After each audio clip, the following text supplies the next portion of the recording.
Mas assim, a prova. Existe uma prova na medicina, assim que você termina o curso para. Não, aí é uma prova de residência. Residência, é isso que eu Mas queria. aí a residência, ela é uma especialização. Então, Entendi. quando o médico se forma, ele é um médico já. Sim, Só clínico que ele geral, não, né? isso é um clínico geral, então ele já pode atuar sem a prova de título. Aham. Ah, beleza, eu quero especializar em nariz, em ouvido, eu quero especializar em câncer. Aí ele faz uma prova, não, ele faz uma prova para fazer a residência. Perfeito. Aí é uma outra situação. Entendi. Não, eu concordo plenamente com você. E, inclusive, eu defendo muito essa ideia de que é uma forma de limitar a entrada no mercado de trabalho de profissionais medíocres, Perfeito. né? As pessoas que combatem esse pensamento me preocupam, porque talvez tenham medo, né, do sarrafo subir e talvez estarem eliminando os medíocres. Isso me preocupa demais, porque eu defendo muito, de uma maneira muito assertiva, de que isso seria um grande auxílio para a nossa profissão, com toda certeza. Ao ponto de eu sou apaixonado por processo seletivo. No processo de gestão da academia era o processo que eu mais curtia. Uhum. E eu desenvolvia o meu processo seletivo da unidade onde eu geria, eu era gestor, diferente das outras unidades. A gente começou a implantar em outras unidades. Como funcionaria da seguinte forma: eu não acredito que uma entrevista de emprego seja benéfico para a empresa e para o colaborador ou futuro colaborador. Por quê? Eu sentei na sua frente, eu tenho 10 minutos para conversar com você. Em 10 minutos eu não consigo tirar nenhum tipo de informação qualitativa de saber se você é capaz de entrar ou não na empresa. Perfeito. Eu falei, cara, além disso, ele sai daqui, o que ele saiu de positivo dessa conversa? Eu acho que tem que ser uma troca. E aí eu falei, cara, tem que ser um mini curso, onde a gente faz uma semana de 2 aulas, 2 horas de atendimento, né, com a pessoa que quer entrar como professor, como estagiário.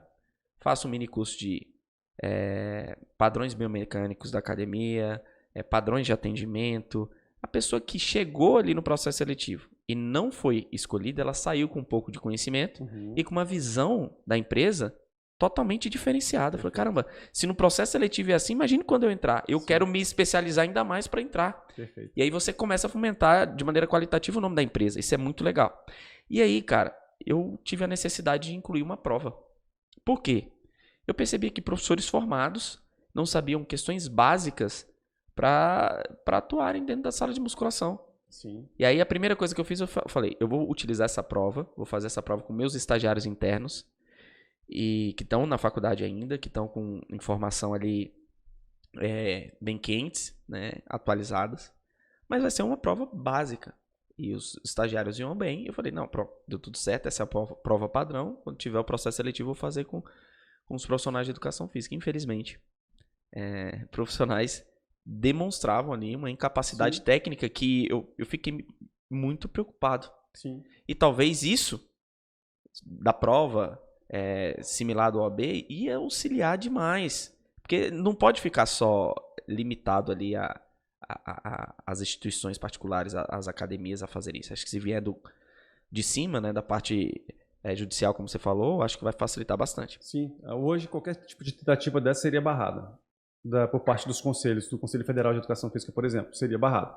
Mas eu acredito sim que está na hora de ser revisto, principalmente para profissionais da área da saúde. Cara, e por que eles barram isso, Patrick? Tem alguma explicação deles ou não? Cara, porque assim, no Brasil a legislação que te dá direito a atuar é o diploma. Então você tem seu diploma, você está, bicho, apto a atuar. Entendeu? Então, assim, você passar por essa barreira é muito difícil. Você ter uma prova que qualifica depois do seu diploma. Entendeu? Então, assim, você tem seu diploma, cara, a princípio você é responsável pelo que você faz. Entendi. Então já tem essa responsabilização.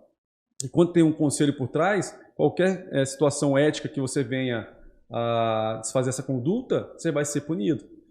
Né? Enfim, eu já acho que precisa ter essa liberação e o diploma tem que vir depois dessa prova de proficiência. Perfeito. Temos que entender os modelos de prova, hoje já temos muitas coisas interessantes para aplicar, os modelos de curso também, né? Porque você vai ter cursos hoje, principalmente depois que dividiu o bacharelado e licenciatura, cursos voltados mais para a área da saúde, outros mais para a parte do esporte, outros mais por parte da performance. Como se entende isso tudo, se linka isso tudo e faz uma prova que venha realmente a nivelar, nem que seja por baixo, mas tem que nivelar. Concordo plenamente. Hoje eu já sou a favor dessa prova, tá? Você falou aí da divisão da graduação, né? Como foi a sua visão em relação... aconteceu dentro da sua gestão, não foi ou não? Não, foi na gestão anterior. Anterior, né? Mas como é que você enxerga essa divisão? Positiva, negativa? Qual é o seu posicionamento em relação a isso? Acredito que essa nova versão que veio agora, que já entra nesse ano, que é a entrada ela é em conjunta. Então você entra, você faz 2 anos de cadeira com as modalidades, com as matérias comum e depois você decide para que área você quer ir. Aí eu já acho legal. A forma que foi dividido eu não gostei. Porque muita gente entrou na licenciatura sem saber o que era educação física na licenciatura, outros no bacharelado, fora que isso causou um tumulto para quem estava formando na época. Então isso assim, trouxe um desconforto muito grande para a categoria de forma geral. E hoje não, acho que hoje é mais honesto. Então você tem uma entrada única para os 2 cursos. Então você vai fazer 2 anos. Nos 2 anos, você já sabe o que você quer. Se você quer atuar mais como performance, como saúde, com a musculação, ou para ir para a área escolar. Então, acho que hoje é o melhor formato. Entendi. Eu tô te falando isso porque na minha graduação, eu me graduei em 2009, né? Entrei em 2005. Nossa, bem no auge da Foi transição. bem... Aí o que acontece? Eu era cantor de música baiana e aí eu, no primeiro semestre, decidi ir pra São Paulo junto com a banda e tentar a vida lá. Tranquei a faculdade na Unip. Pensei, fico lá um período, tenho Unip em São Paulo. Fui morar em São Paulo, falei, de repente eu reabro lá. Fiquei 2 meses, voltei para Brasília, esperei o semestre acabar e tentei voltar para a faculdade. Na hora que eu voltei, tinha trocado a graduação. Nossa. E aí, na Unip era uma faculdade que era grade fechada, né? Não era grade aberta. Só que na hora que eu entrei, eu já tinha passado por todas as matérias principais, vamos dizer assim, do bacharelado, da educação física, né? Biomecânica, anatomia, fisiologia, tudo. Eles botavam logo no começo pra acho que dar um tapa na cara do cara e falar, é isso aqui que você vai vivenciar. Gostou ou não gostou? E aí, cara, rolou um bolo doido na Unip, onde eu assistia uma aula em cada sala, mesmo sendo grade fechada, mas para tentar organizar. Me formei, fiz o meu CREF, licenciatura plena, tranquilo. Atuei com 2 anos e recebi a notificação do CREF. Sim. Thales, você não pode atuar. E eu fiquei abismado, já estava cheio de personal. Falei, caramba, o que eu fiz de errado e tal? E eu fui no CREF. Primeiro momento você fica bem chateado com tudo que acontece e quer entender o responsável. Claro. E aí quando eu cheguei no CREF, a primeira coisa que eu entendi foi que o CREF estava fazendo o trabalho dele. Era isso aí. Exatamente. Eu não posso ficar chateado com o CREF. E eu fiquei extremamente chateado com quem? Com a universidade. Porque eles fizeram uma puta de uma bagunça. Exatamente. E aí por conta, se eu não me engano, de 40 horas aulas que não estavam competentes ali do currículo, eu tive que retomar a faculdade, já tendo feito minhas 3 pós-graduações. Então, eu já era pós-graduado. Sim. E não podia atuar. Porque você era formado em licenciatura. O seu diploma, na época, foi realmente assim, olha, foi uma sacanagem das faculdades. Porque elas tiveram um período de 2005 até 2009 para readequar o currículo e elas não a fizeram. Ou seja, você se formou no currículo antigo. Se eles tivessem feito a readequação da divisão do curso de bacharelado e de licenciatura, tudo tinha tranquilo. A UNB demorou muito para fazer. Teve um vácuo de profissionais da UNB que não conseguiram pegar o registro, mesmo fazendo o mesmo curso que eu fiz, por exemplo. Você fez o curso que eu fiz. Só que eu tenho a licenciatura plena, você só tem a licenciatura. Porque teve essa transição de 2005 até 2009. Não, exatamente. Aí, quando chegou nesse ponto, é importante falar, inclusive para os profissionais que passaram por isso, e é muito difícil. Você tem que dar um passo atrás e voltar a ser estagiário logo no começo da sua carreira, que você já está ganhando um dinheirinho. E eu falei, caramba, e agora? Fui lá e voltei atrás. Voltei para a faculdade. Vamos resolver. Tem que resolver. Aí eu falei, vou matar rapidinho, 40 horas. Não. Pra você fazer as 40 horas, você vai ter que fazer 1 ano. Eu falei, puta que pariu. Não tem o que fazer.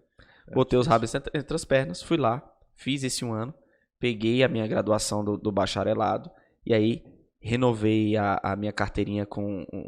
Não, inclusive, nessa transição, Patrick, foi tão complexo, não só para a faculdade se adaptar, provavelmente para o CREF também, que na minha carteirinha estava escrito licenciatura plena.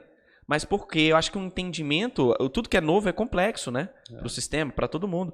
Mas é importante as pessoas entenderem que, cara, o que tem que ser feito, tem que ser feito. Perfeito. Bater o martelo, eu falei, tudo bem, vou ter que voltar atrás. Seu caso não é pior não, amigo. Eu vou falar para você. Posso contar uma história? Por favor, fica à vontade. Um minutinho. Vou contar então aqui a história mais triste, do dia mais triste que eu tive no CREF.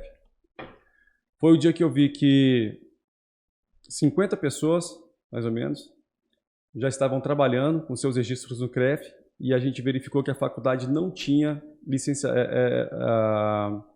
a licença, a autorização do MEC para formar pessoas. Quando isso chegou para mim, o meu jurídico chegou e falou, cara, não estamos com problema. Eu falei, o que foi? Essas pessoas aqui, ó, foram todas enganadas. Elas não podem atuar. Cara, aquilo me arrepiou. Eu falei, tá, e agora? O que a gente faz? Dá um prazo? Não. Agora a gente chama uma por uma aqui e pede a carteirinha de volta e fala que elas não se formaram em educação física. Putz, tiveram que voltar aos 4 anos. E as pessoas já estavam trabalhando, pessoas que já estavam sustentando suas famílias, e a gente teve que fazer o trabalho. Cara. Tive que chamar lá as pessoas, assim, falou, olha, você me desculpa, eu chorei nesse dia, chorei junto com eles, porque eram pais de famílias que tinham o seu sustento da educação física e judicializaram e perderam, porque realmente a faculdade não tinha a autorização do MEC para atuar. Caraca. Eu nem vou falar o nome da faculdade porque eu acho que eu sei dessa história. Não vamos falar nesse nome não pra gente não ficar chateado ainda mais. Mas isso é muito triste, né, cara? Porque a gente tá lidando com sonhos, com sobrevivência, com construção familiar. Sim. O que foi reconstruir essa vida aí dessas pessoas. Mas com toda certeza, acredito eu, que a pessoa que colocou na cabeça que teve que passar por isso, né, saiu com toda certeza uma pessoa muito mais forte, talvez seja um profissional muito mais fortalecido contra qualquer tipo de dificuldade, que foi uma puta dificuldade ter que voltar os 4 anos à faculdade para tentar conseguir aí a regulamentação.